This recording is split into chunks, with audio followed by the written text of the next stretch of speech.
தேடி வந்தேன். நீ எல்லாம் பெரிய மனுஷனாயா? பெரிய மனுஷா? சீக்கிரம் சொல்லு, வேலை இருக்கு. என்ன நொன்னப்பையா இப்ப எங்க வர? அப்ப உங்க பங்காளியை பார்க்க தானே போற?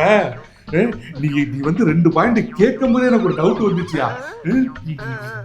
எவ்வளவு வேலை பார்த்திருக்க உள்ள. உங்கால தானே எங்க கேப்டனு. இவ்வளவு மட்டமான பேட்டிங் லைனை போச்சுக்கிட்டு நீ ஒரு 150 ரன் அடிச்சிருந்தாலே நாங்க சீட்டி அடிச்சிருப்பான். அப்பம்போது அவன் பவுலிங் சூஸ் பண்ணாம பாரு.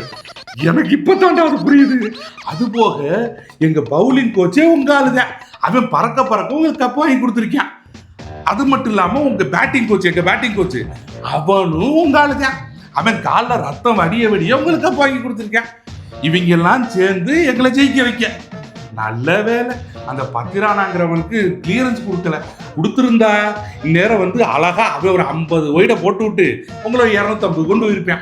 ஏய், உழைச்சு ஜெயிக்கணும்டா. என்ன இப்போ ஒருத்தனா ஆள் வச்சு ஜெயிச்சேங்கிறியா? என்ன 8 டீம் இருக்கு.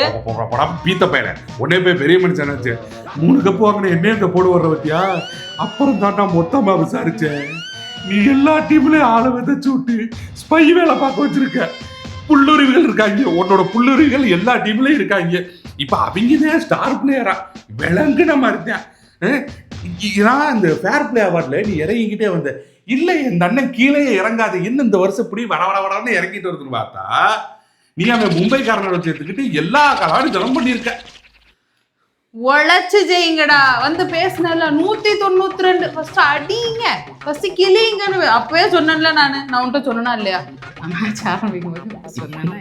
ஆமா இப்ப எங்க இந்த மும்பைக்காரன் தானே பார்க்க போற. வெயிட் பண்றான்.